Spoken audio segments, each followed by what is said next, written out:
Hi guys, I'm Vivek Shankar. In previous lecture, I discussed about the definition of surface chemistry, adsorption, desorption, and occlusion, as well as adsorbate and adsorbent.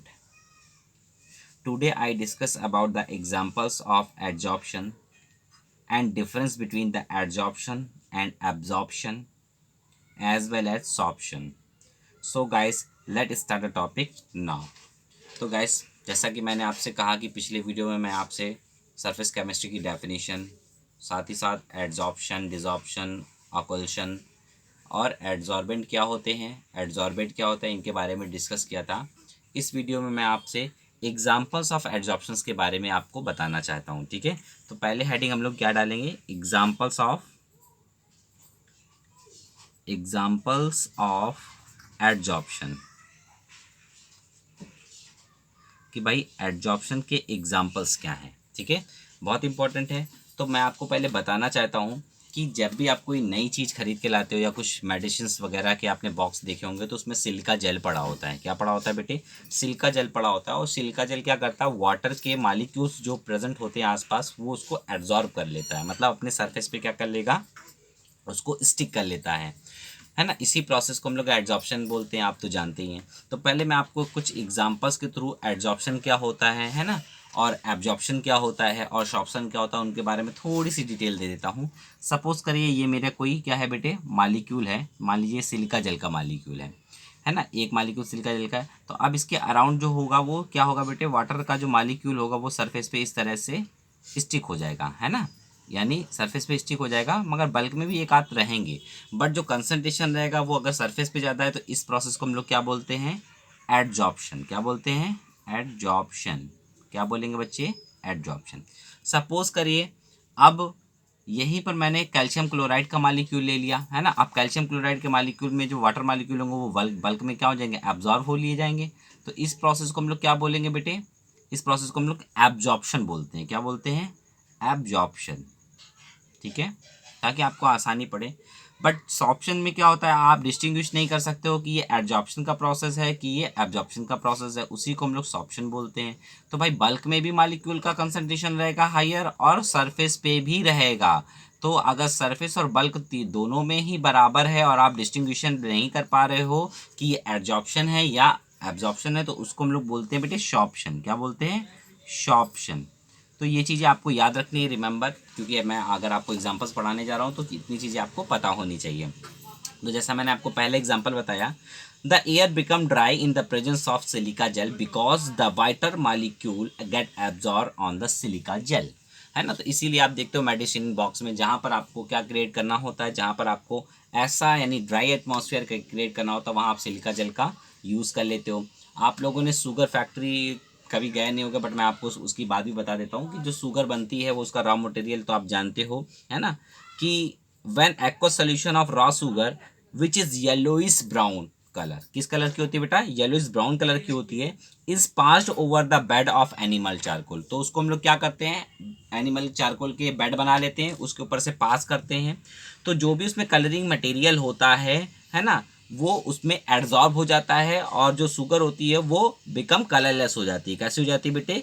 Colourless हो जाती है। तभी आपको चीनी कैसे देखने को मिलती है, कलरलेस होती है, क्रिस्टल आपको देखने को मिलते हैं।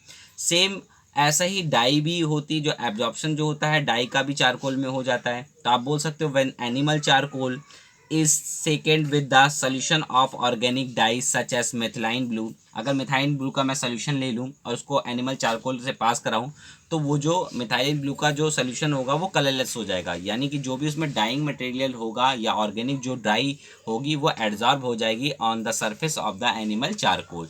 These are the examples of the adsorption. So guys आप लोग एग्जांपल्स नोट कर लीजिए, मैं बोल रहा हूँ या मैं लिख भी देता हूँ, आपके लिए ज़्यादा बेटर रहेगा कि आपको ज़रूरत नहीं पड़ेगी। तो पहला एग्जांपल है the air become dry,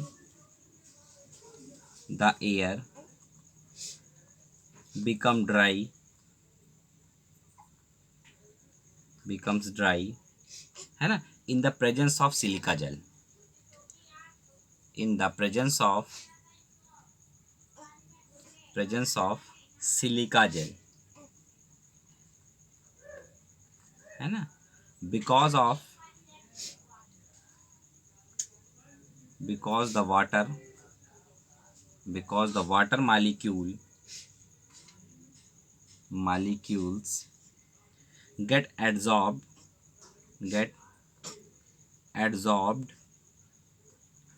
on the silica gel। ठीक है, ये फर्स्ट एग्जांपल हो गया, आपने नोट कर लिया। सेकंड एग्जांपल भी नोट कर लीजिए। सेकंड एग्जांपल क्या है? When aqueous solution of raw sugar when aqueous solution of raw sugar है ना, when aqueous solution of raw sugar which has yellowish brown color, which has yellowish brown color, yellowish brown color, yellowish brown color is passed over the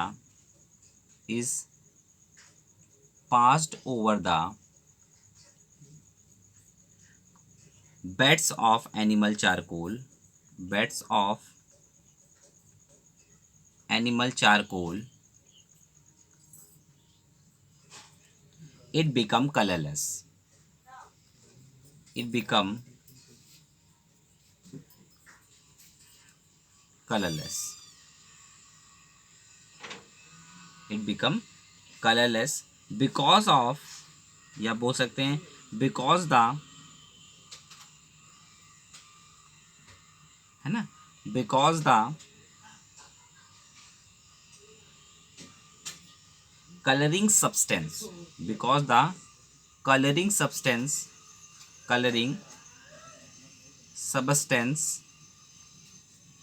है ना, coloring substances are adsorbed,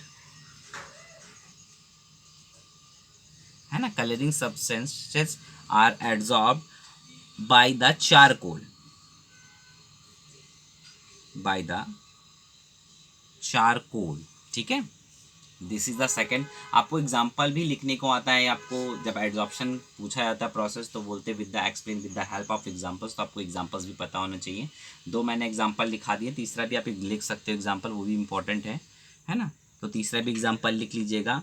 when animal charcoal is sacked with, when animal charcoal is second, है ना, with a solution of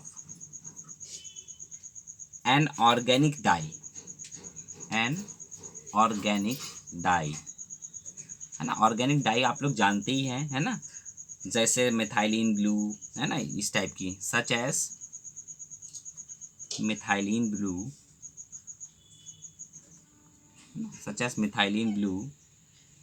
it is observed that the solution turns colorless, that the solutions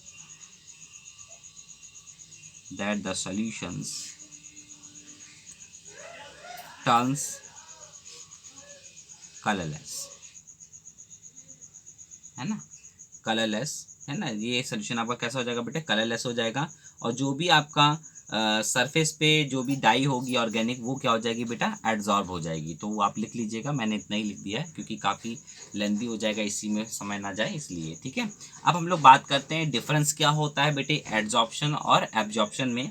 तो मैं चाहूँगा कि आपको जैसे मैं बताना चाहता हूँ कि जैसे आपने जानते हो कि एड्जॉर्प्शन में जो होता है वो मॉलिक्यूल जो कंसंट्रेशन होता है सरफेस पे ज़्यादा होता है, बट एड्जॉर्प्शन में बल्क में, है ना, अच्छा ज़्यादा होता है। मगर यहाँ बल्क में क्या होता है? ना के बराबर होता है, और सॉर्प्शन में दोनों ही बराबर ही होते हैं। तो आप एक तरफ डालिएगा, है ना, एड्जॉर्प्शन, दूसरी तरफ डालिएगा एड्जॉर्प्शन। ठीक है, तो हम एक स्केल से इसको डिवाइड कर देते हैं ताकि आपको आसानी पड़े चीज़ों को एनालाइज करने के लिए। ठीक है, मैंने डिवाइड कर दिया, और एक तरफ मैं यहाँ डालूंगा आपका एड्जॉर्प्शन, दूसरी तरफ डालूंगा मैं एब्जॉर्प्शन। ठीक है बेटे, और इसको मैं 20 से डिवाइड कर देता हूँ। चलिए, तो अब डिफरेंस हम लोग को बात करनी है। डिफरेंस किसके बारे में जानना है बेटे? एड्जॉर्प्शन और एब्जॉर्प्शन में क्या डिफरेंस होता है। तो फर्स्टली हम लोग क्या डालेंगे? एब्जॉर्प्शन, और इधर क्या डालेंगे राइट हैंड साइड पे, एडजॉर्प्शन। ठीक है, तो अब पहला बात करते हैं हम लोग एब्जॉर्प्शन में क्या होता है। तो जैसा आप लोग जानते हो एब्जॉर्प्शन अकर, है ना, अकर्स एट यूनिफॉर्म रेट। जो आपका एब्जॉर्प्शन होगा वो यूनिफॉर्म रेट से ही अकर्स होता है। तो आप लिख सकते हो एब्जॉर्प्शन अकर्स, एब्जॉर्प्शन अकर्स, है ना, eight uniform rate, eight uniform rate, है ना, ये यूनिफॉर्म रेट से होता है। जबकि अगर हम लोग एडजॉर्प्शन की बात करें तो एडजॉर्प्शन पहले तो बहुत रैपिडली होगा बिगिनिंग में, और बट धीरे धीरे क्या हो जाएगा बेटा, स्लोली होता जाता है, उसका जो रेट होता है डिक्रीज करने लगता है। तो आप इसको इस तरह से लिख सकते हो, एडजॉर्प्शन, है ना, adsorption is rapid in the beginning, in the beginning, in the beginning, and its rate, and its rate slowly decreases, slowly decreases, decreases। ठीक है, अब बात करते हैं एब्जॉर्प्शन की। तो जैसा आप लोग जानते हो the concentration is the same through out the material, मतलब पूरे मटेरियल में जो कंसंट्रेशन होगा वो थ्रू आउट द क्या होगा बेटा, सेम रहेगा। बट जब आप एडजॉर्प्शन की बात करोगे तो जो सरफेस पे रहेगा एडजॉर्बेट, है ना, वो एडजॉर्बेंट के जो सरफेस पे एडजॉर्बेंट मालिक्यूल रहेगा उसका कंसंट्रेशन ज़्यादा रहेगा as compare to the bulk. ठीक है, तो इसको इस तरह से लिख लीजिए बेटे, है ना, the concentration is the same, the concentration is the same, है ना, है ना, the concentration is the same throughout,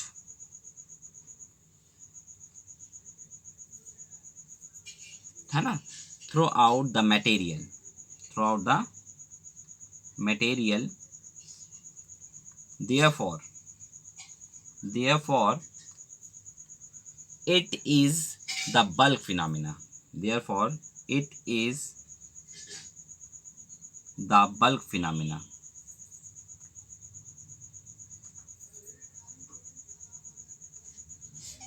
है ना, it is the bulk phenomena. Second, है ना, सॉरी यहाँ पर फर्स्ट लिखिएगा पॉइंट, ये एडजॉर्प्शन का है, ये आपका एडजॉर्प्शन का सेकंड पॉइंट है। तो सेकंड पॉइंट को हम लोग कैसे लिखेंगे, the concentration on the surface, the concentration on the surface, है ना, the concentration of the surface, the adsorbent is different from of the adsorbent,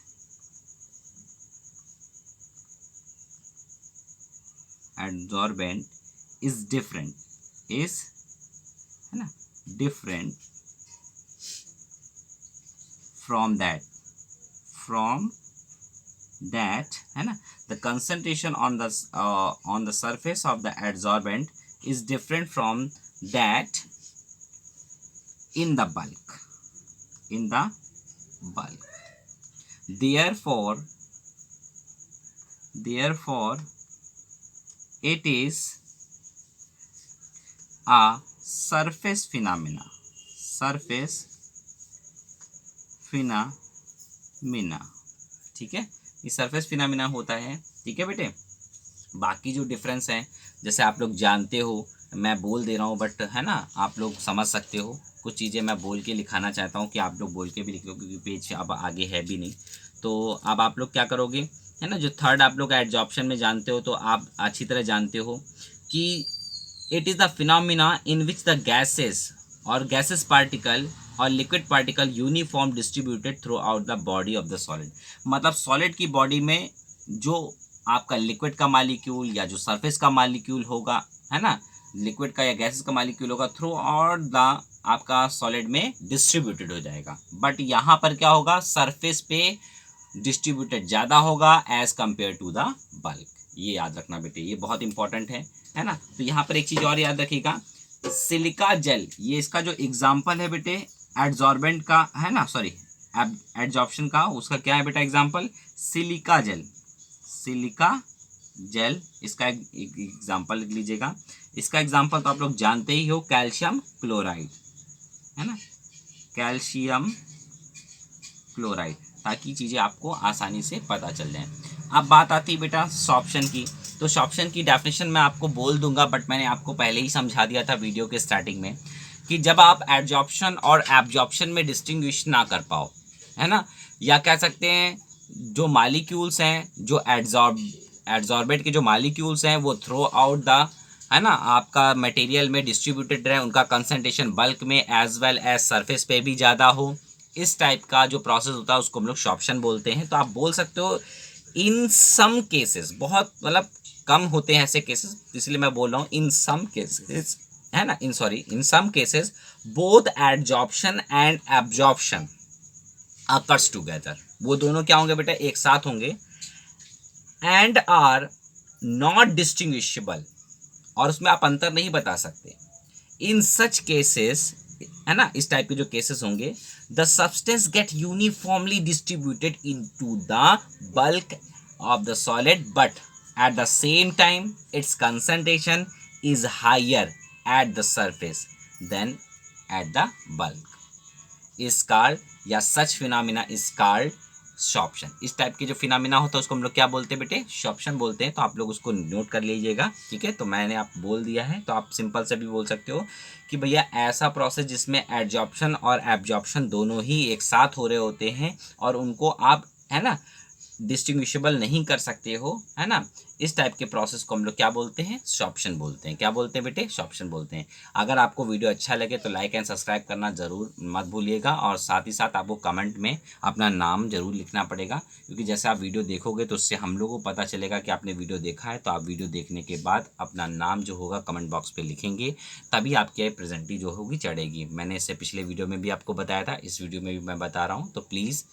अब आप लोग थोड़ा एक्टिव हो जाइए। Thank you for watching my video, thank you so much guys.